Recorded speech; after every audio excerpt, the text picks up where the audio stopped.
A'udzu billahi minasy syaithanir rajim. Wa indahu ti Gusti Allah segala rupa ge mafatihul gaib ari pirang-pirang kunci gaib. Mafatih teh bisa jamatina miftahun, lamun jamatina miftahun maka pan alat paranti muka kunci, berarti lamun jamatina maftahun ieu adalah tempat nu dikunci.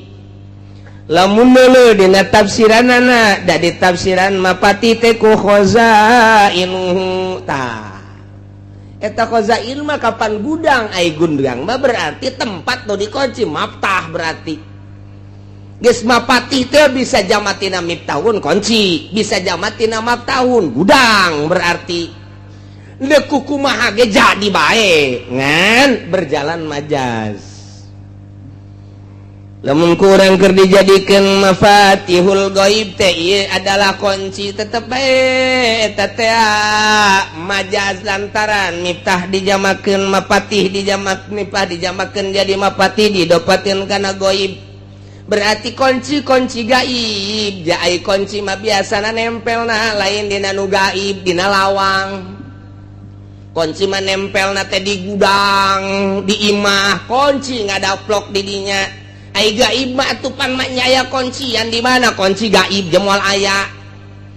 Nah, berarti mafatihna teh di dieu diidopatkeun kana gaib. Berarti ieu istadusy li ghairi man huwa lahu majaz akli. Ai kuduna mah mafatih mah diidopatkeunana teh ieu kana bangsa anu hisi-hisi ulah kuna kana gaib. Bisa hiji teh berarti majaz akli, mata wujida majazun akliun wujidat isyaratun makniyatun, berarti isyarah makniyah atuh kos kitu mah geus gaibna ayeuna anu disarupakeun kana gudang atawa disarupakeun kana nu sok dicantelan kunci mausuk aleh subihal gaibil mausuk aleh bijamil kitu bijami kasati sepi pihi zukiral musabah wal gaib wa hudifal musabah beh wa huwal mausuk aleh wa rumiza ilai bisain min lawazimi wa mapati wal mapai takhil ala sabili isatil makniyah. Oh angel ngaji datang ka dinya mah nunggu sekolah maka burung modar ngaji datang ka dinya geus tarima beres bae geus pokona mah atau mafatihna bimana ma'alim ilmu atuh.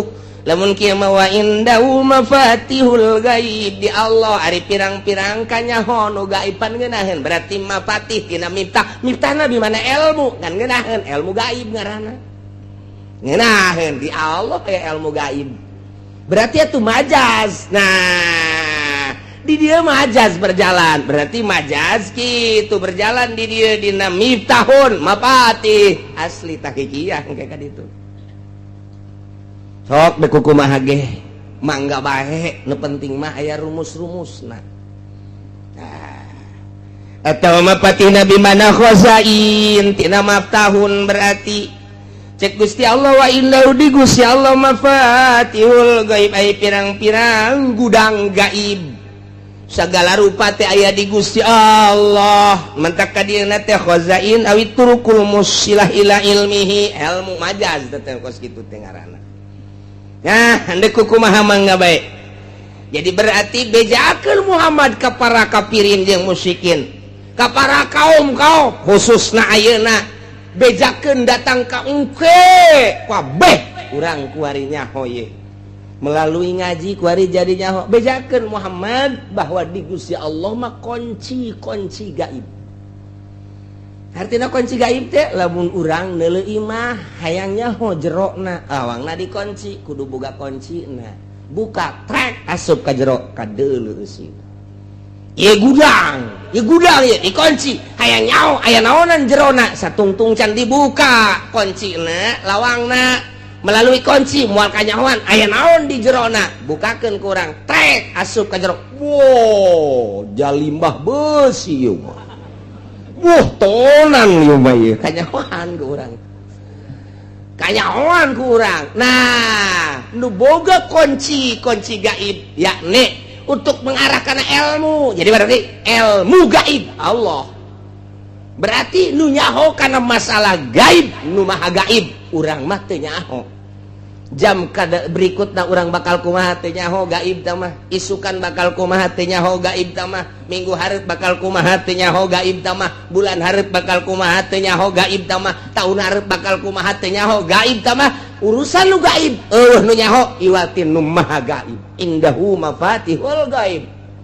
Lamun Kanjeng Nabi ditangtangan bejakeun nu maha gaib nu nyaho kanu gaib mah kitu. Bejakeun ku Kanjeng Nabi. Ulah sok nyanyahoanan nu mantak lamun aya jelema datang ka dukun sok norah-norah ieu bakalna anu nah maca 2 kalimat syahadat deui. Naon sababna? Lantaran nu nyaho kana gaib nu maha gaib. Lamun nyanyahoanan make utang itung anak caraka data sawala anakna cilaka bapana ka bawa-bawa. Iya. Ilmu gaib loon teh kos gitu. 40 poe teh ditarima urang salatna datang ka dukun teh maksudna tatanya ai datang ka dinya silaturahmi mah masalah. Jadi dulur dukun urang datang lantaran hajatan masalah. Ya okos ka kelenteng urang hayang neuleuh bangunan kelenteng kos kumaha. Atuh da mah datang ka dia masalah ka gereja hayang neuleuh bangunan gereja jerona ka jero bila perlu masalah. Ulah sote datang ke jero ieu endek nuturkeun. Tuh sing hade tak ieu sarua tah datang ka dukun dek nanya problem ya. Assalamualaikum. Waalaikumsalam. Ulah kos kitu. Ulah seuri sia kos nyaho pan sia sok ka dukun teh. Tak yang serikeun ge nyaho burung. Eta kieu cenah nyaho aing mah cak siapan. Ulah kos kitu. Ayeuna ieu pugu kula ieu ngawarung. Ayo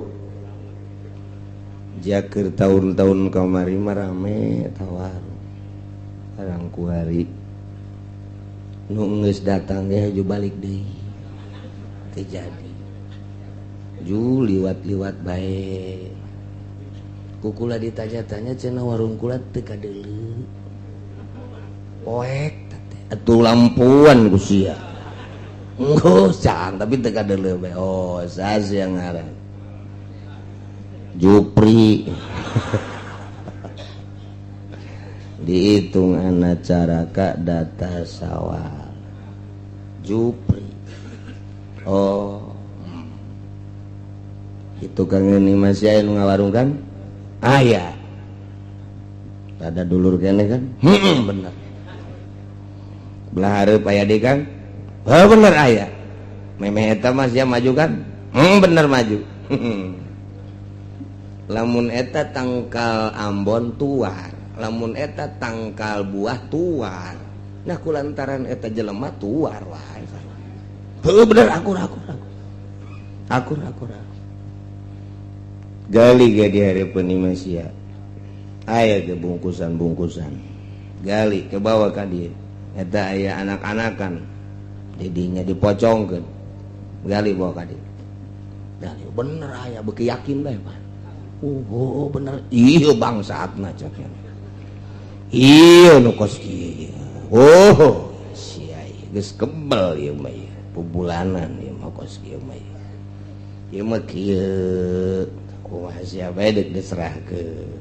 Maksudna atuh ndek dibalikeun deui ilmu salah dek ditanggung bae ku sia teh naon ngan lamun dek dibalikeun atuh biayana kudu meuli sagala naon karang-karang apel jurig, jeruk jurig, lilin jurig, aya duit jurig segala. Macam-macam jurig kabeh bae. Aya nu ngadarna mah kula. Tolol ka dukun. Ieu pibakalunana ieu bakalna merambat ieu mun sabulan deui gaib tah ngaranna teh sabulan deui bakalna anu tambah sabulan deui bakal anu boh geus puguh muriang mah oh bener anak kula nu leutik ceurik bae asal hayang nyusu ceurik eta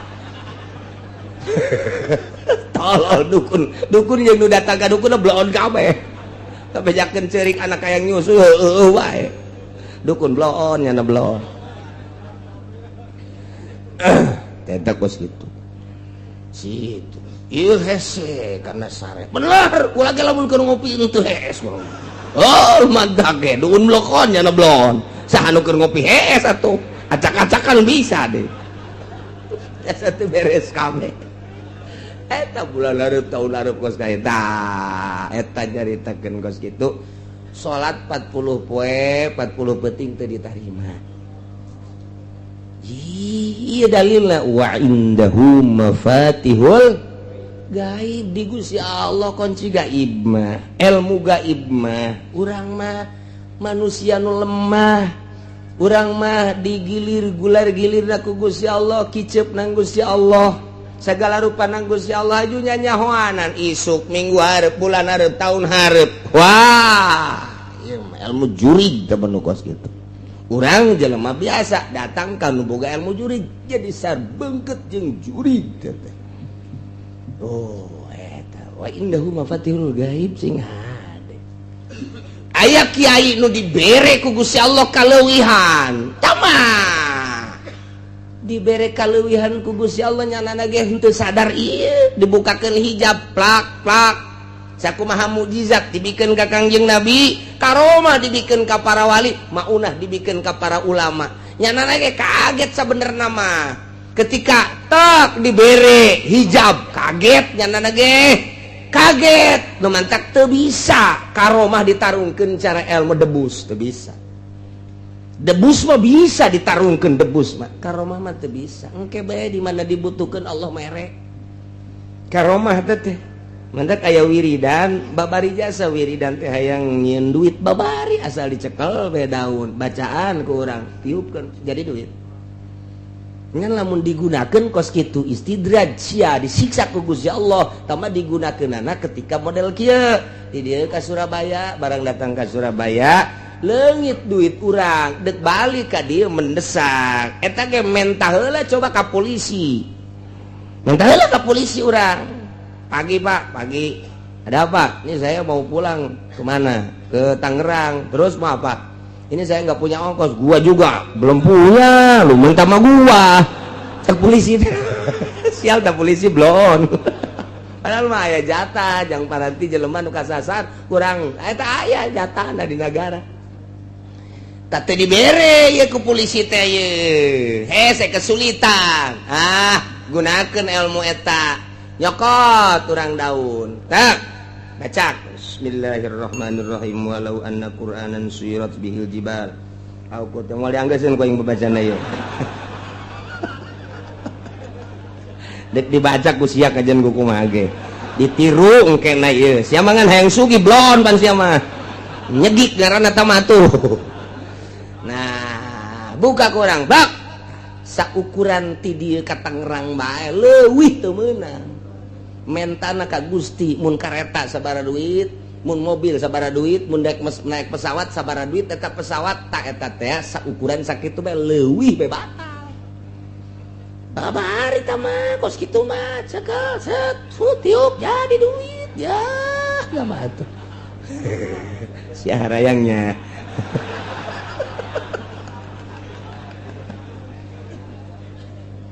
wah Ki Hairun baheula nyokot doang kos kitu tiup jadi duit naik kareta ka dieu tah gitu sakali deui barang naik kareta sakali deui ti Surabaya deuk ka dieu Ki Ahmad teh nyokot deui daun ditiup daun deui pan teu jadi cekina teh ieu nya ge sarua aya magolna magol itu dipicieun bae ku cenah geus lah kumaha engke bae ngan teu kadeuleuan ku masinis teu kadeuleuan batur mah ditanya ka artis teh mah kieu bae teu kadeuleu jadi tah mah dua macem ima jadi duit wa ima teu kadeuleu maning mana tah asalna maning teu kadeuleu bisa maling batur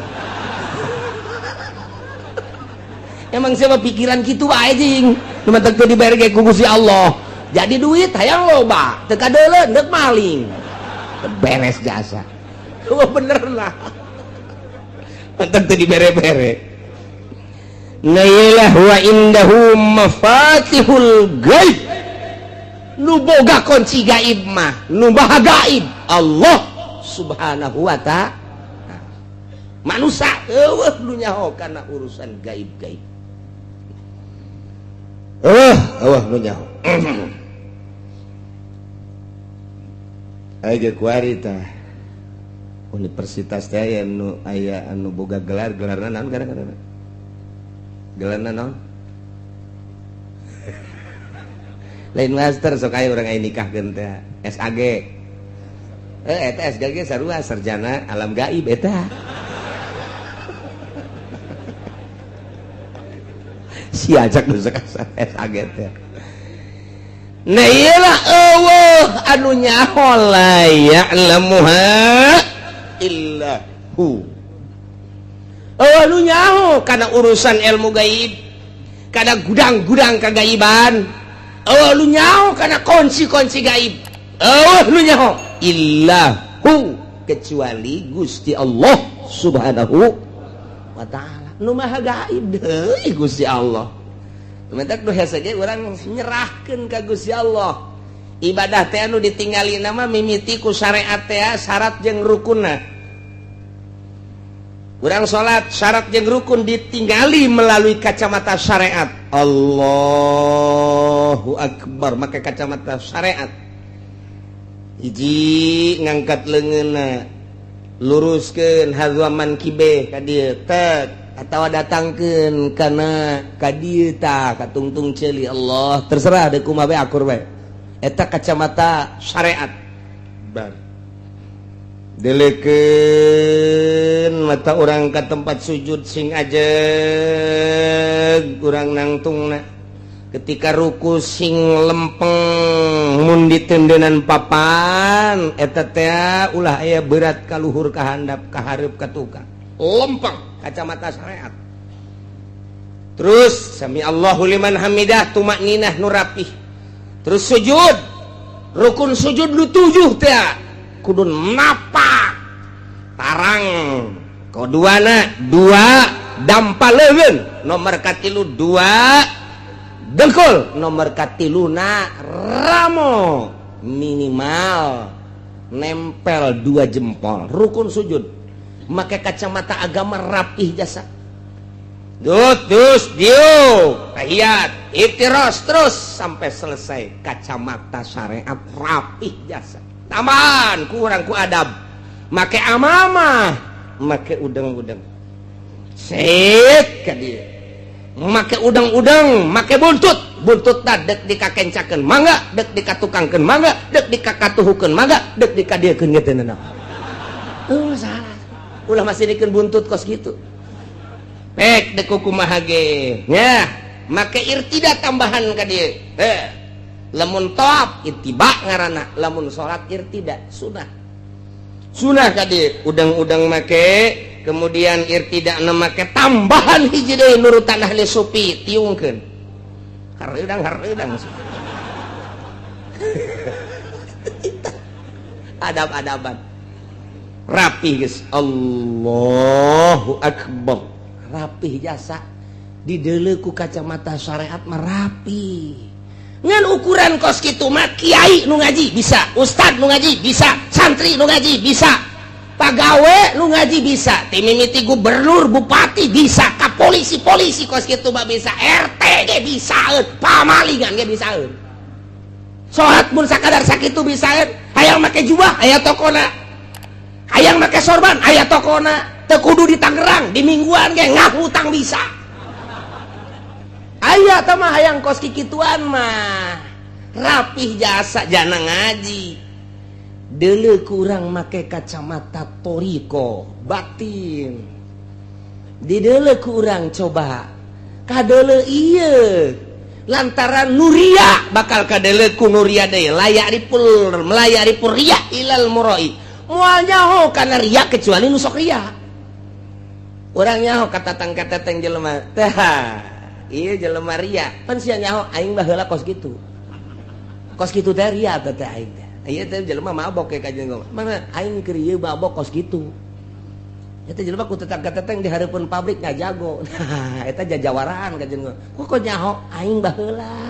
kedek gelut teh eta masih nekeun epa eta nyaho tah geus nuria nu sok ria ka nuria nyahoeun nah nu ikhlas ge nu sok ikhlas ka nu ikhlas bakal nyahoeun jasa ketika salat Allahu Akbar dilirik urang geus bisa ikhlas ta budak kula baheula kula ieu mah ieu keur carita ieu keur zaman almarhum aya keneh eta kula ngobrol jeung abah si itu tunu di belah juru ikhlas salatna kula ngawuleng kok nyahoeun ka ikhlas henteu kula teu ngajawab geus bae terus balik tarawih teh bareng tadi meunang meureun 3 poe ngomong deui si eta mah teh cenah tah tarawihna bagus ikhlas kumaha nyahokeun ikhlasna ya hese urang ditatanya beusi dicarekan bah ngan dina HTP pan abah nyahoeun kana ikhlas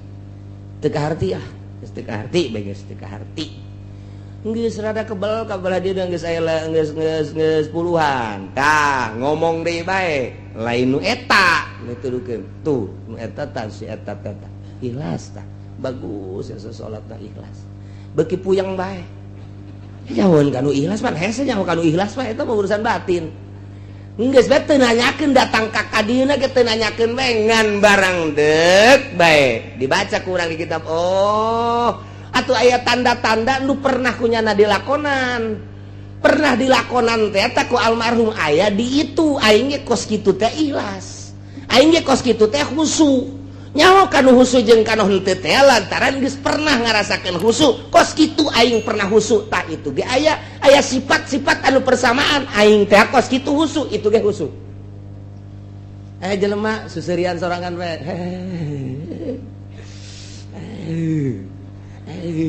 nyaho urang kunaon mabok kepayang nih budak emang kunaon aing ge paheula kos kitu tuh nyaho ya teu sarua bae jelema susuputan pamalingan nih budak emang kunaon aing baheula maling tah pas kitu moal nyaho kanu ria kecuali nu sok ria moal nyaho kanu ujub kecuali nu sok ujub moal nyaho kanu ikhlas kecuali nu sok ikhlas moal nyaho kanu khusyuk kecuali nu khusyuk nu mantak layaripul wali ilang wali moal anu nyaho ka wali kecuali wali deui nyaho kajenengan lirikanana oh wali naon aya tanda-tanda persamaan diri aing kos kitu teh diangkat jadi wali itu ge aya aing teh baheula salat ngeunaheun jasa kos kitu tingkah aing salat khusyuk aya di situ khusyuk teh budak henteu bisa dibuat-buat kajen teuing urang dirapih-rapih ge Allah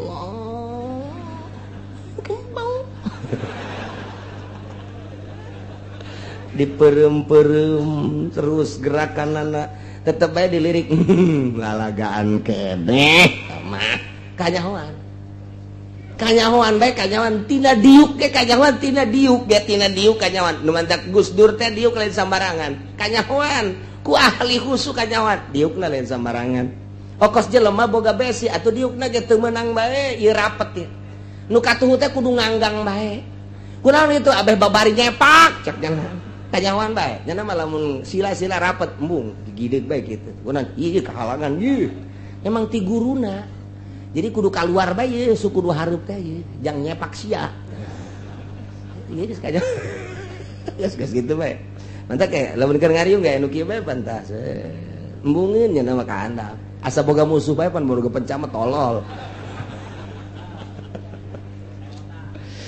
eta jadi tanda-tanda kos kitu teh kanyahoan nah iyalah urusan lu kos kitu teh dibere ku Gusti Allah tanda-tandana eueuh nu nyaho urusan gaib kecuali nu maha gaib hanya aya jelema anu dibere mukjizat nabi nyahoeun tah boro-boro isuk boro-boro minggu hareup boro-boro bulan hareup geh lamun ku Gusti keur dibere cacak-cacak akhirat Kangjeng Nabi mah nyahoeun jadi bere nyaho ku Gusti Allah tanda kiamat Kangjeng Nabi nyahoeun jadi bere nyaho ku Gusti Allah tanda kiamat teh sakitu atuh dibere nyaho ieu ku Gusti Allah ketika Isra Kangjeng Nabi ditinggalikeun tingkah-tingkah manusia anu disiksa teh anu buukna anu letahna anu beteungna dayut anu bobogaana gede dan lain sebagainya eta teh dibejakeun gaib cuman ditinggalikeun ka Kangjeng Nabi jang caritakeun ka umatna urang nyaho nu gaib ti Gusti Allah nu maha gaib melalui Kangjeng Nabi Muhammad sallallahu alaihi wasallam. Aya deui waliullah geh lamun keur dibere dibukakeun hijab trek nya ge kaget tercengang gitu keneh wah man ulama keur dibere maunah ku Gusti Allah tak kaget nya ge.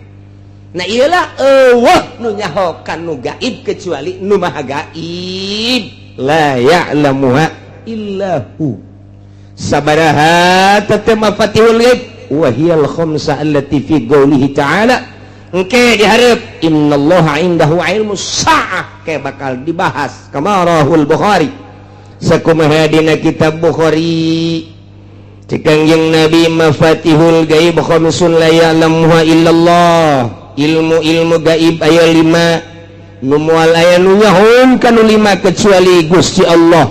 Hiji la ya'lamu ahadun ma yakunu fi godin illallah moal nyahon hiji jelema isukan bakal kumaha eueuh nu nyaho isuk bakal kumaha kecuali Gusti Allah. Urang teu nyaho isuk buah hirup buah henteu isuk teu nyaho pagawean teh naon nu bakal dipigawe ku urang isukan teu nyaho hanya kebiasaan pajar kebiasaan eta bakal dilakukan isuk teu sabenerna mah nemantak ge hudang teh hudang begitu hudang teh jelema anu bersyariat mah pagawean naon nu ku aing deuk dilaksanakeun boga rutin naon kantor boga rutin naon pasar boga rutin naon pabrik boga rutin naon ladang ta eta teh syariat ngaranna nu kos kitu mah tah aing deuk ka ladang aing deuk ka itu kantor pabrik syariat malah lamun teh mah jauh ka Gusti Allah poho kanu ngatur syariatna nyahona ka pagawean bae jauh jasa sama jeung Gusti Allah. Tapi lamun ahli marifat mah lain gitu begitu hudang alhamdulillahilladzi ahyana ba'da ma amatana wa ilaihin nusyur bakal dikumahakeun ti mimiti hudang ku Gusti Allah bakal dikumahakeun kuring teu nya saenggeus da hudang kuring bakal dikumahakeun ieu isuk-isukna apa bakal diberangkatkeun apa bakal henteu bakal sehat bakal henteu bakal hirup bakal henteu tak ahli makrifat bakos kitu begitu hudang teh teu boga rencanana dipasrahkeun ka Gusti Allah nyanggakeun sadaya-daya Gusti abdi hudang teh ieu nyanggakeun ka Gusti teu boga rencana nyanggakeun kumaha Gusti ngatur ai urang mah begitu hudang tak rencana kantor rencana pasar berarti masih kene syariat tina hudang bae ge geus kanyahoan ta eta teh kanyahoan ku ahli Allah mah si itu marifat kunaon teu boga rencana nya mah nyanggakeun ka Gusti Allah si itu bersyariat wajin teuing ibadahna diadu-adukeun tarangna datang ka hideung syariat mah syariat bae kanyahoan langkah-langkahna aya tanda-tanda bersyariat. Teu bisa henteu kajian kuku moal bisa kacolongan aya deui nu begitu hudang nyana teu rencana henteu masrahkeun ka Gusti henteu walah wahuleuh leuwih jauh ti Gusti mah bersyariat henteu bertorekat henteu ieu mah kos kieu mah kudu dibawa ka grogol. Nah, 5 nomor kahiji teh jaho isuk bakal kumaha kecuali Gusti Allah. Nomor kedua wala ya'lamu ahadun ma yakunu fil arham illallah. Nu nyaho naon aya di jero rahim awewe. Bakalna jadi anak apa henteu ketika jadi teh lalaki apa awewe ketika jadi hirup apa henteu. Kemudian kadituna nu nyaho tanu di jero rahim kecuali nu gaib Allah Subhanahu wa taala. Nomor katiluna wala ta'lamu nafsum madza taksibu gada nu nyaho naon nu bakal dipigawe isukan. Nomor kaopatna wala tadri nafsum bi ayyi ardin tamut nu nyaho di tanah mana urang bakal paeh apakah di kampung urang apa urang keur nyaba ka Lampung apa keur ka Surabaya apa urang keur ka Mekah keur ka Madinah teu nyaho urang teh bakal di tanah mana urang bakal paeh padahal geus diteuleun tandana ku Gusti Allah di bujal urang ta eta teh ceuk ahli hikmat hukama profesor Islam eta teh di dinya teh aya taneuhan eta mah dipiceunana ge aya deui dipiceunana aya deui tanda eta teh taneuh kuburan urang nah cenah aing mah dipiceunana bae ulah paeh bae bae eta Bang kayak gitu deui ku malaikat aya deui jadi deui ku malaikat yuk blok dipiceunan nyokot deui malaikat tendeunkeun deui ka dinya kitu bae kalimana wala yadri ahadun mata yaji'u bil matar eueuh nu nyaho iraha ieu turun hujan teh nyaho sakitu guludug geusing jelegerna malam kedua peuting ka tukang wah sana hujan gede ye hujan gede ye subuh-subuh centrang deui kurang manggeus kasieunnan ngadengekeun guludug teh kilat gede jasa di deuleu keluar pohara amat nyapoek nyakilat wah asana gede jasa hujan subuh kabeurangkeun panas guludug di mana ka mana eta nu tadi nu nyaho kajeun kumaha ge aya urang keur tenang-tenang we ngobrol panas datang bebret hujan gede je atuh teu kanyahoan kamari nu nyarang loba jasa hujan bae nu hajat ti kaler ti kidul ti wetan ti kulon wow dukun mamana geus didatangkeun ka dinya supaya ulah hujan sakala hujan bae ku aing di hujanan aya jelema nu nahan-nahan datang ka botol di ayun-ayun botol ayun ku sia cak ku si Allah hujan bae aing mah cenah ieu mah botol mah geus teu katahan ku halu wah tuh halu teangan ku sia halu ayun-ayun ku sia halu wacana ieu mah sempak ka luhur kentengkeun bila perlu dagangkeun ku sia di luhur kenteng hujan bae cek ku si Allah geus sempak sagala di kaluhurkeun wah geus macem-macem teh asal anu hajat mah geus sempak ambal aya di luhur kenteng Allah jasa Masya Allah tetep hujan bae cek ku si dek dihujankeun bae nu nyaho ya Allah ya karim la ya'lamu illahu wa ya'lamu ma fil barri jeung Gusti Allah anu maha uningakan naon nu bakal terjadi di daratan nu bakal terjadi di tegalan nu bakal terjadi di padang pasir nu pada bakal terjadi di gurun aya sabaraha jumlah makhluk nu aya di luhur bumi ti mimiti hewan nu berakal anu berpikiran manusia ngaranna sa Indonesia nu sabaraha jumlahna secara nasional nu berKTP nu teu berKTP na teu kahitung secara sadunia berbagai negara 5 benua Asia benua Amerika benua Afrika benua Eropa benua nah Australia tak ieu teh aya sabaraha kabeh Allah nyahoun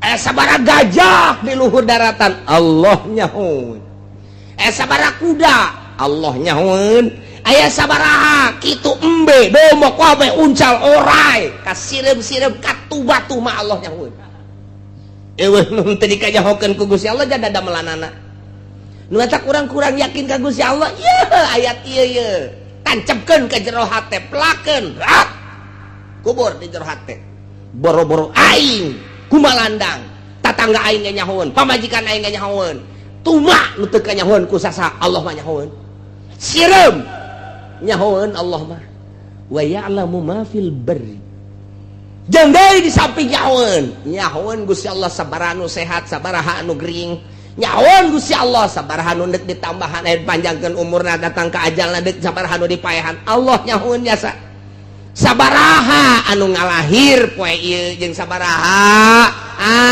anu kitu paeh nyahoun wa ya'lamu ma fil barri luhureun daratan-daratan luhureun bumi Allah nyahoun kabeh mata urang boga keyakinan ieu jadi wali boga keyakinan ieu Allah mah nyahoun asal nyahoun mah isin urang ka Allah isin amat ya aing dikanyahokeun ku Gusti Allah urang keur nonton TV bae hiji aing kanyahoan ku Gusti Allah ieu aing keur nonton TV isin ya picen TV ganti nu gede isin urang ka Gusti Allah teu kudu loba lemah di kamar ge Allah nyahoun beuh ieu aing lamun maksiat di jero kamar isin amat ka Gusti Allah nu mantak terus adab waliullah mah lain bae di nu loba jelema di jero kamar ge make adab-adaban bae mantak waliullah mah cangkilang deuk mandi bae deuk mandi mun ayat talasna make talas di dieu atau make samping teu kadeuleu ku manusia tapi Allah mah neuleuh nyahoun lamun eueuh diuk ulah kena kadeulean diuk nu rapi dijebur gegera Allah nyahueun jasa batur teh nyahueun Allah urang mah lain guriwol wih siapa gede amat tuh ya belaan budak ngadu nu kos kitu oh ka Gusti Allah Masya Allah wa ya'lamu ma fil barri Gusti wa ya'lamu ma fil bahr jeung Gusti Allah nyaweun nu aya di jero laut al-qura allati 'alal anhar kampung-kampung anu dikelilingi ku bangawan-bangawan kampung-kampung pulau-pulau Allah nyaweun di samping daratan lega nagara oge pulau-pulau anu dikelilingi ku bangawan-bangawan dikelilingi ku cai-cai laut timimiti pulau nu gede aja urang ge pulau Jawa nah pulau Sumatera pulau lantaran urang mah berkeping-keping ieu teh mantak disebut ge pulau Sumatera pulau Kalimantan pulau eta keur geledek nah nu laletikna aya pulau Untung Jawa aya pulau Putri laletik kabelah dituna eta termasuk gede aya pulau tah eta ge kapan baheula mah jadi pulau tanu ku urang di Zarahan teh tadi kulon teh pulau Cangkir mata disebut ge pulau kuari mah geus jadi pulau lantaran ngahiji cekolot baheula karuhun urang asal pulau Cangkir geus ngahiji geus rusak negara geus bukti jasa jaker kula letik maka dieu teh naek gete ku ngomong baheula teh ieu mah bakal ngahiji mah nya ngahiji ngahiji engke mah ngahiji sorangan kuari Masya Allah geus cenah teh mah geus asal geus ngahiji we geus tanda-tanda eta geus bisa disebutkeun kos kitu di samping daratan-daratan pulau-pulau jero laut nyahueun Gusti Allah luasna laut nyahueun jerona laut nyahueun eusi laut nyahueun aya kakap sabaraha di jero laut nyahueun jasa aya cumi sabaraha miliar di jero laut aya teri geus teu kahitung sabaraha Allah mah nyahueun ieu kari mata katulah sieun henteu sieun wali mah di mana geja ku Gusti Allah nyahueun dikajawakeun ku Gusti Allah berarti diurus ku Gusti Allah sieun amat urang hudang ti peuting biasana kan sieun komo aya nu paeh anyar dek tahajudan dia tahajud bener mencan kalau wudu gerebek ih naon teh suga gerebegan deh lain naon beres ngala wuduna bari muringkak ke bulu salat Allah gerebek terjadi tak encan datang kabar encan usolli Allah berbalik ji naonnya ingat ulah we nu keur tadi pae aju bae diuk ngana eta ai salat mah sieun ai diuk mah henteu coba ke kanu borangan ge les sia kos mungkul ngaku sia kos kita salat mah sieun Allahu akbar lain pikiran ka Allah pikiran pocong teh jurig teh dan lain sebagainya dipaksakeun ku urang tapi lamun diuk mah bari ngaroko wani rokok set les ngopi biasa kertek-kertek ke mana sia ka dieu atuh salat bae atuh ai diuk benang tangan segala ka juri ka dieu sia ai wani mah ka aing ngaroko deui keluar di dalam jauhna naon kudaon ai salat Allah kerbek naonnya jelema nyana-nyana kene beda tuh coba ge rasakeun ge ye cenah kieu nyahoan borangan heuh aing ge borangan sarua eta kos kitu tah jadi lamun dongeng nu borangan mah emang urang ge hayang seuri sorangan nu borangan mah nu sok kukula didongengkeun teh di Garut aya hiji makam galak jasa tama kuntil anakna tama dinya tah lamun liwat ka dinya kunti anak di samping seuri sok ngababuk tah kunti anak galak memonon juri galak jasa tama asal liwat ka dinya galak tama hiji mangsa urang pondok pesantren ku ajengan teh hadiran aya Nanang Qasim jeung Toto Gozali di Kampung Salam hadiran besi eueuh nu neuleuh hadiran aya hiji santri nungguan Nanang Qasim kebel asup ka handapeun panggung hees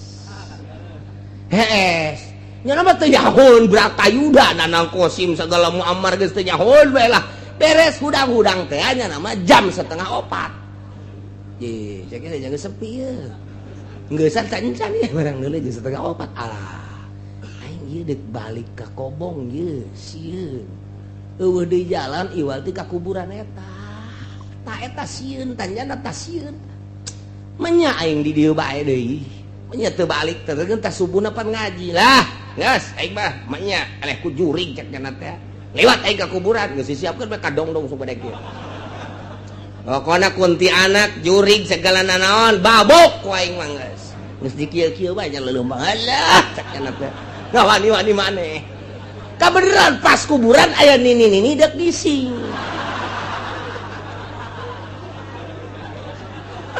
alakur jasa atuh pada ini mah ruag reuwig bukna ge ruag reuwig aju sampingan dikadiekeun doang pan kabeneran aju nyana sok mamawa sapu pan kieu kadal aku saya iya kuntianak di babuk wae nya nyana teh atuh nini ka jalan dek nyebrang ti kuburan ka arah kuburan teh eta santri liwat joger wae jeung tangkal kadongdong lah buak lumpat nya datang ke kobong harenggosan si harenggosan mah cek babaturanna mangi kuntianak aing babuk wae leh beres geus teu kapiheulaan aing ku kuntianak keur kieu mah cek kana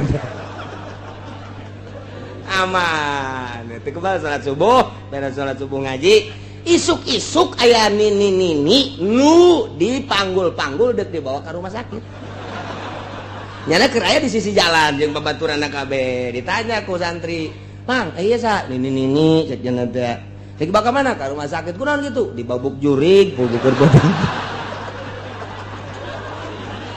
jadi nini-nini ge ku nyana pajar dibabuk jurig cak santri aing jurig eta mah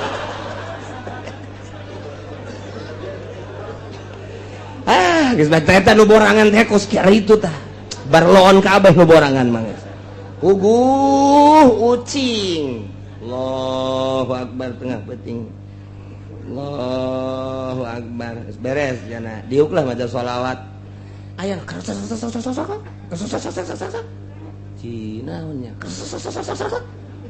wah kajian kuku mah ge jurig ieu mah hatena geus kitu bae nu borangan mah geus lah jurig kajian kuku mah ge geus cenah robahna ge lalauna ketep-ketep SD lah daripada aing ada yang mending hees cenah teh aman geus ai isuk-isuk banggi ucing eta ucing teh meureunanan kurusak-kurusuk kabeneran asup ka beheungna kantong keresek di jero kantongna pan aya amrang-amrangan asa leumpang kersek-kersek asa leumpang kersek ho cak anu keur peuting teh ieu horeng jurigna ieu jadi kabobodo ku ucing pan ya Allah eta borangan eta kos kitu eta teu kudu borangan-borangan geus udang peuting geus gara wudu asalna lah geus teu kudu borangan cek kieu ge moal aya naon Allahu akbar brek leh moal aya naon eta kayak pocong lah lain dah mah eprak dibukain hehe gitu je pocong beneran tah duh wa ya'lamu ma fil barri wal bahr Gusti Allah maha uningan nyahueun kana naon nu aya di daratan urang cicing kemudian aya setan datang ka urang eta teh setan teh ngagerakeun Allah urang ngacicing ku Gusti Allah setan digerakeun ka Gusti Allah ku Gusti Allah jadi naon bae nu datang ka urang teh baik sireu maupun orai atawa jurig sekalipun eta teh ngagerak Allah teu kudu sieun sieun matak ahli Allah mah teu kudu sieun begitu datang orang keur cicing ibadahat aya setan aing makhluk Allah sia makhluk Allah ngan kebenaran aing mah jelema sia mah setan dek naon sia ha dek naon sia ha tuh lamun digalakan setan sieun lamun urang sieun setan seuri ha sieun ka aing dilalaga deui sia ku aing mantap geus urang lamun salat dipeuting siapkeun golok yang naon cek pamajang setan pencit ku aing si setan setan sia lah cek pamajikan sok aju kos kitu ka haji mah lah wa ya'lamu ma fil barri wal bahri nyahoeun Allah sabaraha makhluk nu aya di daratan sabaraha jumlahna berbagai makhluk nyahoeun kabeh yakinkeun ieu Quran nyahoeun nu aya di beunang kitu ngaranna laut sabaraha jerona laut luasna laut sira laut kateri-teri sabaraha miliar triliun nyahoeun kabeh Masya Allah nu teu dikanyahokeun ku Gusti Allah ulah sambarangan nyeun undang-undang, ulah sambarangan nyeun aturan-aturan. Langit bumi teh nangieun aing sia nageh nangieun aing geus kudu make aturan-aturan ti aing. Kunaon sia nyeun aturan teh lain ti aing bari nu tolol jeung goblok mah disumalendehkeun na ka aing. Cak Allah. Haram cak sia, halal cak sia, goblok sia. Menang cak sia, teu menang cak sia, tolol sia. Namun sia kitu bae geura di neraka jahanam kadeuleu ku aing sia, digodog sia, dikulub sia ku aing. Sangareunahna sia nyieun hukum teh kumaha polos sia jeung otak sia bae. Eta kaum kures kupar kues di kitu-kitu asa ka DPR urang tolol. Asa ka di negara urang we tah ya Allah ya Rabbi lantaran teu make Al-Qur'an atuh alasan asa ka urang bae. Ieu keur dicarekanan ku Gusti Allah. Ulah marah ka aing ye. Allah ye keur nyarekanan ye. Ieu ayatna ye. DPR ku goblok-goblok teuing sia. Tolol teuing sia nanyeun Allah kunaon teu make aturan Allah goblok sia. Kunaon menang cak sia teu menang cak sia kos moal modar we sia dasi bae ngangsar sia tolol tah dasi ngangsar menang aing tah. Aduh hukumna bener cak Allah tolol sia geura paeh sia pan sia geura paeh atuh ku aing geus dipaehan sia mal kebal deui ka rasa sia di kuburan kan digencet sia ku aing nyasarkeun sia. Je ku hararees ieu cenah nurutan Yahudi geus bogoh atuh Yahudi mah teu beragama. Nasrani atuh sia mah kafir taluturkeun atuh sia. Jadi sia mah di Indonesia mah mayoritas Islam. Quran atuh mah dibaca, malah mah di MTQ-keun. Malah mah anu talar Quran, kunaon atuh make na hararees teh goblok. Bolon. Aduh, Masya Allah. Jadi ku Allah di bolon-bolon DPR biasa baja. Geus teuas hatena teuas. Kuari mah kula lamun naik mobil kieu sok kamari ge nyalateun gitu seuri we. Anu nanya kunaon kieu seuri? Teu neuleuh DPR nyala lengir we di mobil. Gambarna hehe. Kahujanan kaanginan hehe. Tolol. Di mobil pan aya tah. Nya mah katabrak ya tuh hehe bae.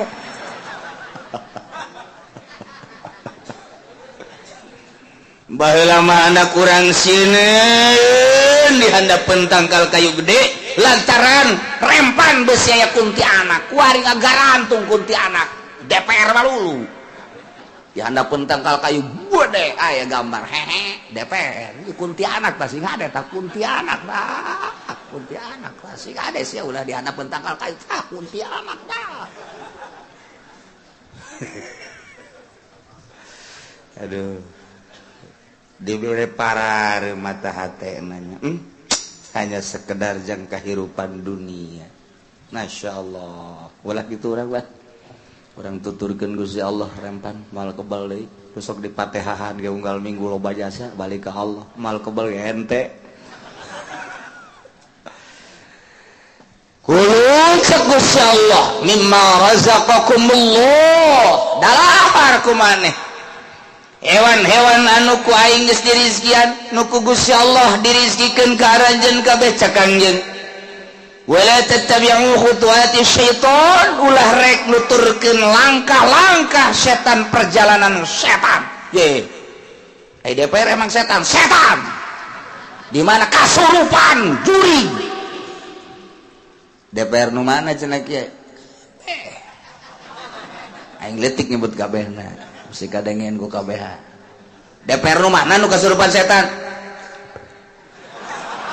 teu kadenge kan keluar asal urang bae di jero teu kadenge nafsuna nyurup ditumpakan ku setan yen undang-undang make aturan hawa nafsuna geura paeh ge aturan akur jeung aturan Al-Quran sing hade mantap muringak bulu embung urang aya di dunia sakadar boga jas bagus, dasi bagus, sepatu herang, mobil mentereng. Aju di akhirat kudu dikulub madah di dunia sebar alila nama mewahan. Aya di akhirat engke urang dikulub gogolotrokan. Hei, aya batur ka sorga rakyat urang nutur-nuturkeun anu jahat-jahat nyana neuleu. Euy, Je. Adi neraka emang. Oh, golawan. Anggeus gerakan itu bae ulah ngobrol di dieu. Lain emang ieu ka neraka gara-gara naon? Anggeus gerame panas. Lain pada geri aduh lain sodaqoh sok merehan duit teh. Kan bisa ka neraka. Teu ikhlas aing merena. Sebab aing mah mere ge supaya dipilih pan teu ikhlas. Pan atuh sia nyaho pan anu menang ganjaran anu ikhlas. Aing mah bapak teu ikhlas, henteu aing. Mana aya DPR ikhlas? Eueuh. Ngan ngising doang nya anu ikhlas. Oh, ka seuri-seurina teu ikhlas cenah. Seurina teu ikhlas. Biasa jasa, mantap. Deket jasa ka neraka DPR. Wah, cenah kieu ekstrim amat. Aing ke ekstrim memang aing mah. Lah cenah aing mah moal wau ka kieu. Emang ada gitu wau aing. Di akhirat sia-sia aing. Ayo kiai ke mana? Atuh aing mah kumaha malaikat bae engke. Ngan optimis bae aing mah ka surga. Waduh, ye atuh. Wauh jeung Kangjeng Nabi pan. Wauh jeung Tuan Syekh Abdul Qadir. Ira wauhna. Ah disesuaikeun sia. Geus sia mah ka neraka kan itu. Aing teh ya ieu teh ya keur macaan kitab. Pan ieu teh pituduh sesuai jeung aturan nu nurut ka Allah surga. Tuh. Emang kiai nurut? Si sok loba omong sia.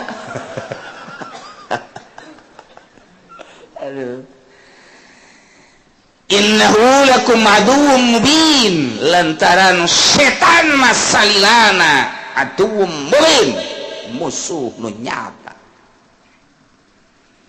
ke numana hewan teh pantadi wa minal an'ami hamulatan wa farsha Allah teh ngajadikeun binatang teh aya nu hamulatan binatang anu dewasa bisa dipakai kendaraan bisa dipakai muatan wa farsha aya binatang anu teu dipake teu bisa dipakai kendaraan ndek nu bisa ndek nu henteu ieu lamun halal nu haram nu mana nu halal Gusti samaniyata azwajim minal dha'ni isnain wa minal ma'zi isnain tuh itu orang nyawa yang ngaji Quran Masya Allah binatang teh samaniyata azwajin tegas nama jadi badal ieu teh eta badalun min hamulata wa farsha tegas nama aya dalapan pirang-pirang pasang-pasangan asnamin tegas panta cicik di mana ya minadosni isnaini tina embegembol dua zuku zakarin wa unsa sajodo embegembel teh doni ieu teh sajodo aya jaluna aya bikangna ai ka hewan jalu jeung bikang lamun ka jelema nah pameget istri Masya Allah mantap kan itu carogena salakina berarti ulah itu itu teh istrina atawa garwana mun leuwih luhur deui garwa lamun ka kiai itu tuh garwana tuh lamun ka ustad nah itu istrina tuh lamun ka anu handapna itu pamajikanana bagus kan ulah kieu deui ulah itu ewekna ayo nggak mau rikak bulu nggak ada gas saya ulah kalau ngomong dia ngomong masih kena kuas gitu ulah ngomong tapi emang gitu siapa dia kadang dengsa emang sih dia tadi ajak emang mau ngobrol lagi lah gas ya Allah ayat tuh melestarikan bupati bedakan ke bupati Zaki bahasa eta lestarikan ulah datang ke dia resep ngadanya na orang Jadi ai naon gitu ngaranna kabinata mah jaluk dah tuh adalah jalukna tuh. Wah benar. Tuh bikangna. Atuh jaluk. Bikang jaluk eta bener ngaranna Sunda. Ayo mah. Sejen sakan jeung bikang kula. Sakumaha kebo. Udah bikang. Eda di Sunda mah. Bade angkat ka mana? Oh, eta Sunda tah. Mulih di mana? Eta lamun Garut, Bandung. Sederhana tapi internasional. Cianjur leuwih lemes tapi nasional. Kitu tahapan dunia. Bahasa Cianjur leuwih lemes, cuman tidak diakui dunia. Ngalengnya nama. Cianjur mah lemesna leuwih tibatan Bandung, Garut, Tasik tidak diakui dunia. Tapi Bandung, Garut, Tasik rada handapeun Cianjur diakui dunia. Mantap kula waktu keur di Belanda kaget. Cianjur itu kepake Cianjur. Nah, sebab Cianjur mah aya ngalengan teu ngeunaheun dedengekeunana, tapi Bandung Masya Allah rapih. Jadi akui dunia. Mulih ti mana? Mun Cianjur balik mulih ti manten goreng. Ringan mulih ti mana? Mantap kan? Mulih ti manten. Mulih ti manten. Cianjur itu bagus, itu bahasa Cianjur kos gitu. Komo Cipanas sama kami. Waduh, ngaleng Cipanas. Ira, ka dia ira.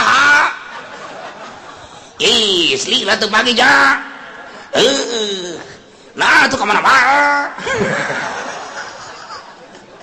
Alasan tadi pada sokot itu beda setik jeung Cianjur.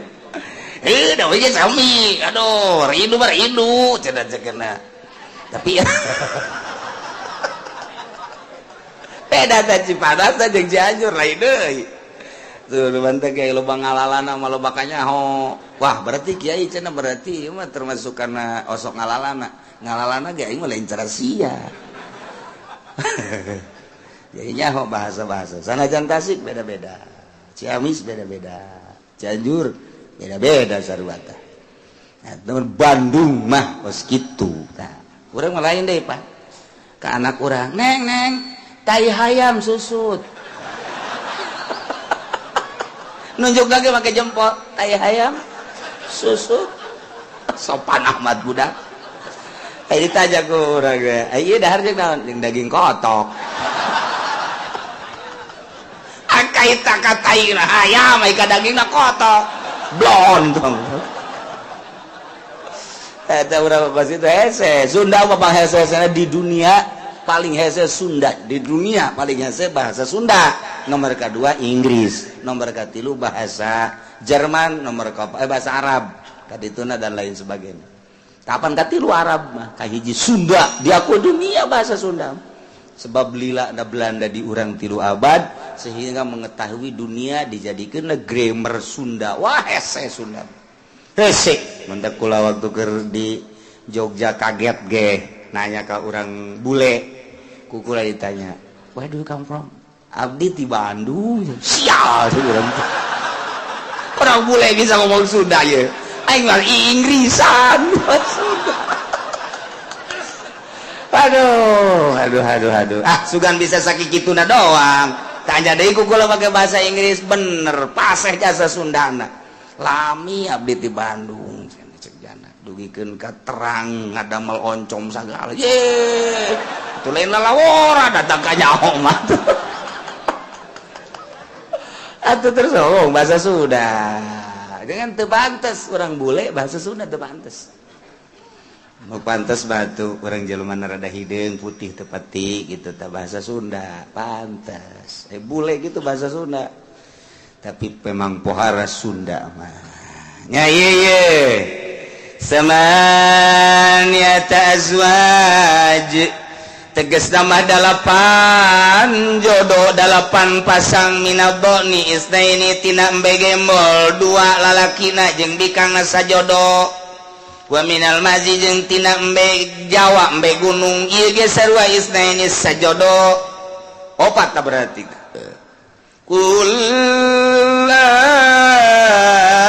dzakaraini kul bejakeun ku anjeun ya Muhammadul liman harrama ka Abu Jahal kafir-kafir Mekah anu ngaharamkeun dzukurul anami kana ingon-ingon anu lalaki nu tadi teh kapan diharamkeun ieu mah sawaib mah teu meunang diganggu-ganggu haram diganggu haram didahar kecuali pengurus-pengurus patung ti mama eta hukum kos kitu bejakeun Muhammad sok sambarangan liman harrama dzukurul an'am taratan sakapeung haram nyana mangal lebok teu meunang teu nanaon bloon wa inna sa'ukhra kitu kene bikangna musibah dalik ilallah kunaon dibangsakeun ka Allah cak nyana ieu haram binatang teh didahar ku halayak rame kecuali pengurus-pengurus patung kitu kene ieu nu bikangna teu meunang ngadahar bikang-bikang teu meunang ngadahar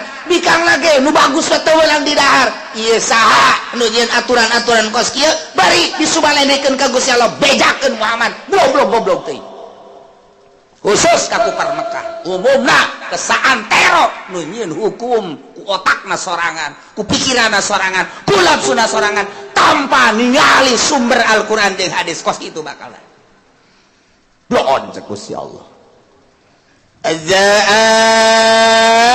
Zakarain apakah nu lalakina dua tina embe nu lalakina tina domba nu lalakina tina domba lalaki tina embe lalaki haramallahu alaikum Allah ngaharamkeun karanjeun kabeh amil unsayain apakah bikangna embe bikang lalaki bikang mas tamalat alaihi arhamul unsayain apakah reneuhan anu masih kene direudeukkeun ku bikang-bikangna embe reuneuh embe gembel reuneuh embe jawar reuneuh ieu reuneuhanana diharamkeun apakah tanya ngaharamkeun sangeunah-ngeunah bae kulu mimma razaqakumullah dah ulah sok sangeunah-ngeunahna nyieun hukum tantangan ku Gusti Allah ngeunah bae Nabi uni bejakeun kumarana kabeh ka kaula bilmin maka ilmu an kaifiyati tahrimi dalik tidak pertikah ngaharamkeun anak ieu haram ieu teu meunang ieu haram ieu teu meunang bejakeun maka ilmu in kuntum shadiqin nuhun tenak balalana bejakeun tantangan ku Gusti Allah masya Allah ieu hukum-hukum di urang ge sarua engke di akhirat Nabi uni bejakeun sia nimbulkeun rancangan undang-undang teh meunang ti mana bejakeun sia lamun eta memang aya dasar Al-Qur'an teu sorga lamun eueuh dasar Al-Qur'an deuleu ku sia teu entab daseuna deuleu ku sia mana dasi sia mana bawa jang ngerek sia mana ayo ditangtangan ku Gusti Allah minta kararingis aya Al-Qur'an aya hadis mesti kitabkeun berbagai mazhab kunaon atuh urang make eureum mata hate atawa sadalah meunang nyieun urang ge atuh kuari rancangan undang-undang Senayan laksanakeun atuh ieu mah teu ieu teu itu teu ieu teu itu alah beunang kabeh gubernur beres gedeung deui wakilna kiai geus aya datana di ditu nuka bere nuka umroh ge nu haji para ranggil ge bakal cek kiai pan kiamat ulah kiamat moal naon sakadar jadi saksi kebenaran doang jiatun ke disorot bari di TV sorot tuh masalah sekali-sekali sia ka TV ngan ieu na dihideungan lah masalah lah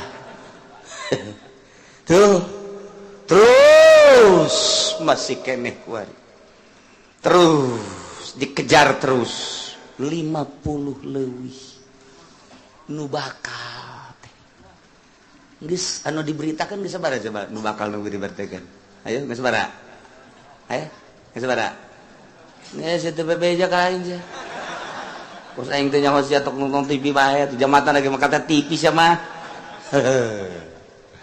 ngeus si anu dikejar si anu dikejar bela ku si anu bela ku si emang kumaha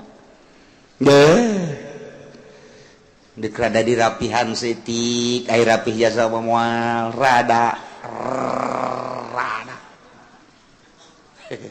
Masya Allah tantangan ku Gusti Allah sok sangeunahna min aina jaa tahrim ti mana datang ngaharamkeun teh pain kana min kibaliz dzukura atuh meureun sakabeh nu lalaki teu meunang onta bae diharamkeun teh awil unusa atuh sakabehna meureunanan setiap nu bikang manyangan onta doang atawa nu aya di jero kandunganna reuneuhanana pobeh meureun diharamkeun sok sangeunahna bae wa minal iblis naini wa bilal baqari isnain tina onta ge dua sajodo wa minal baqari jeung tina lembuyane sapi ge isnain sajodo 8 berarti halal cek Gusti Allah make jeung diharam-haramkeun sagala kok disambelenehkeun ka aing ngaharamkeun anak ai ku nafsu nama nafsu bae jang beuteung nyana kate jang kantong nyana teu kudu disambelenehkeun ka aing atuh cek Gusti Allah aing mah ngahalalkeun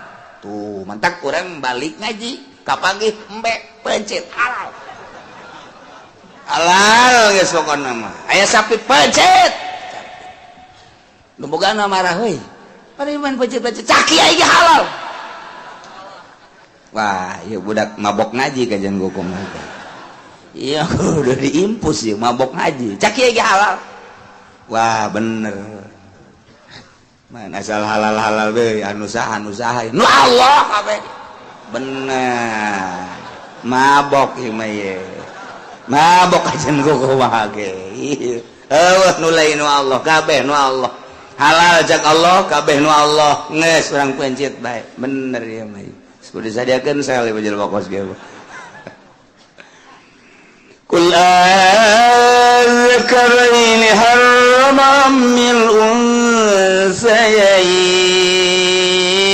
Qul ngucap anjeun Muhammad apakah lalaki dua tina onta jeung sapi ya nek sapi lalakina sapi bil lalakina onta lalakina harrama Allah ngaharamkeun amil unsayain atawa bikangna sampi bikangna sapi bikangna onta bikangna amma samat alai arhamul unsayain apakah nu aya di jero beuteung indungna yakni rereneuhan sapi rereneuhan onta nu ku aing diharamkeun teh ye sok sangareunahna bae amal kuntum syuhada apakah memang maraneh kabeh teh nyaksian hadir idz wasakumullahu bihadza waktuna Allah tetepkeun kana ieu ngaharamkeun nyaon teu waktu aing keur ngaharamkeun hadir tan teh sehingga pake tatagenan la teu bal antum kadibuna fi nyana ngomong kos kitu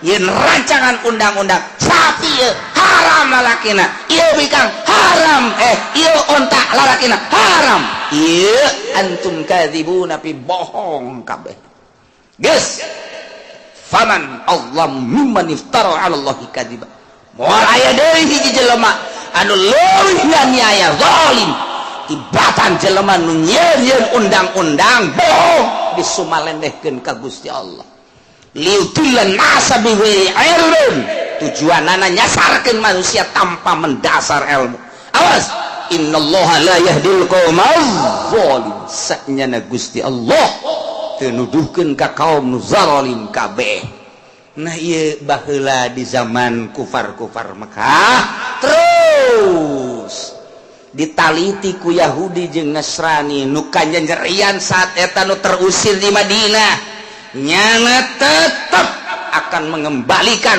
hukum-hukum Yahudi dan Nasrani supaya kembali Yahudi jeung Nasrani minimal hukum-hukumna kadenge negara make Al-Quran bom kadenge negara make aturan Islam perang kuari keur memeujeuna ayeuna tapi kitu bae negara ke Islam menang, ke kafir menang, ke Islam menang, ke kafir menang ngan keur kabeneran urang hirup kuari urang keur aya di bawah kafir keur aya di luhur tetapi teu nyaho kuari teh keur mujudna bergerak Islam di unggal negara sebab aya bahasa cek urang Bandung teh mah ih sireum ge ai katincak mah ngegel eta teh bahasa di urang lain kitu sireum ge katincak pemodal lain kitu sia masuk dialahkeun bahasa peribahasa tah mah sireum ge katincak mah ngegel tah eta teh leutik-leutik ge atuh keur kaji nyerian mangalawan Islam kuari tetap muncul di berbagai negara. Makin terus disudutkan, makin terus dianiaya, Islam muncul. Bahkan anu paling muncul kuari Islam di negara kafir, geus puguh di Prancis, di Inggris, di Belanda, di Amerika. Bingungan orang Amerika ge kok ieu bara runcul kieu Islam. Malah runcul kieu Islam. Lamun si Jennifer geus asup Islam, si Johnny geus asup Islam, ih si Soleh asup kafir. Si Junet tolol, jeblon. Batur kuari geus asup Islam kuari diurang asup ka Kristen. Nauzubillah min. Zalika min dzalik kembali deui ka hidayah mahal, hidayah mah. Nu mantap urang kudu bersyukur sing hade hidayah teh geus ngemplong urang mah dibukakeun ku Gusti Allah pintu hati teh ningali ka kuburan.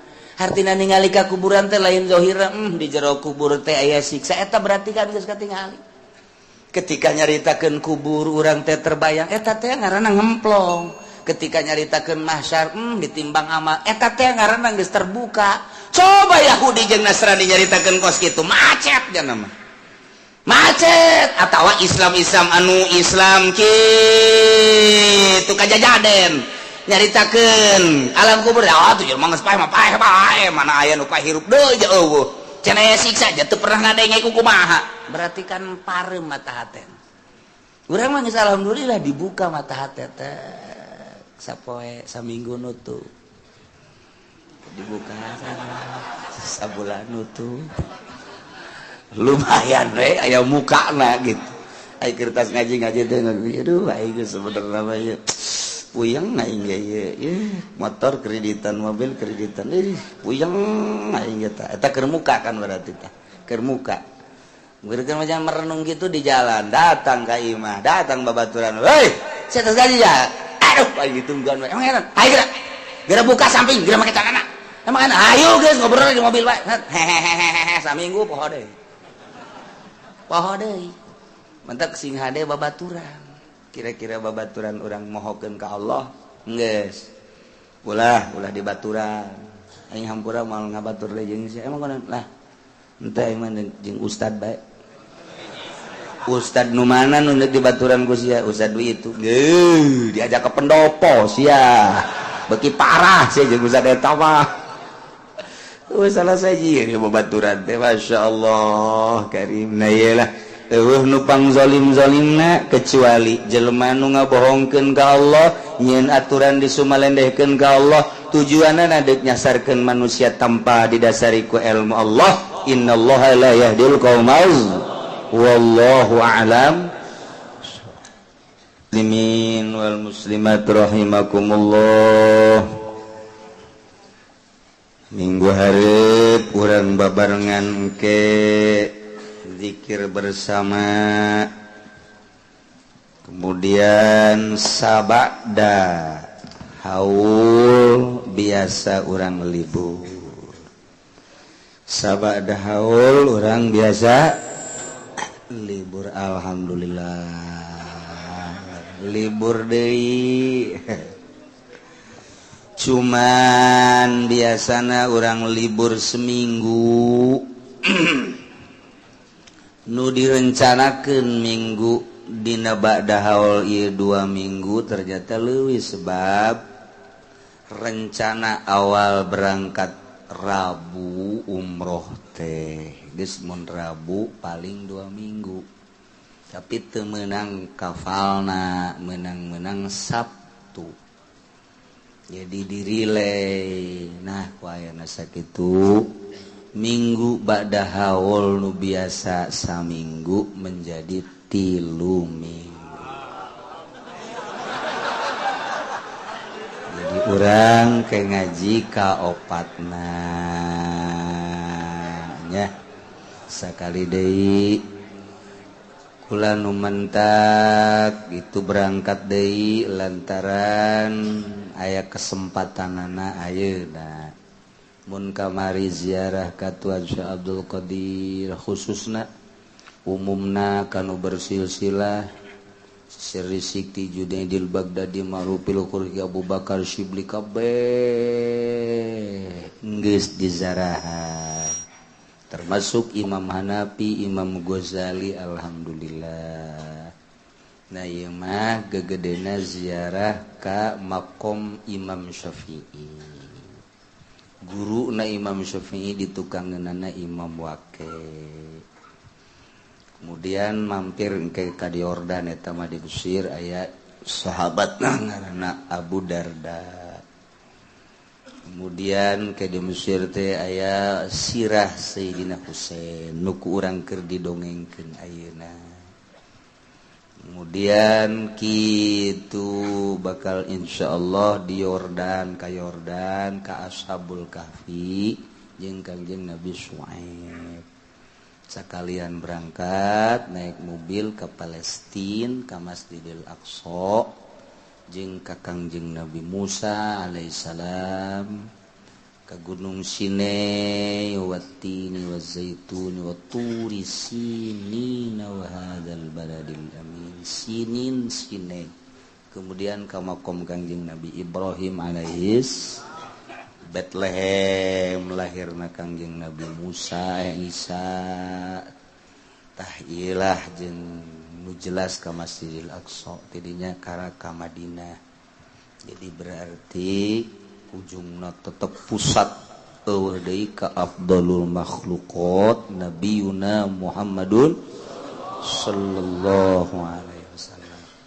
Ngan pedah urang bermadzhab Syafi'i tapi can pernah ziarah ka Imam Syafi'i. Kitab-kitabna ku urang dibaca alangkah meureun asa deuketna jeung Imam Syafi'i. Aya hizibna hizib Syafi'i kiai-kiai mah baroga. Kelamun kiai can boga khusus ka para kiai. Ke kukula dibere ba'da ziarah.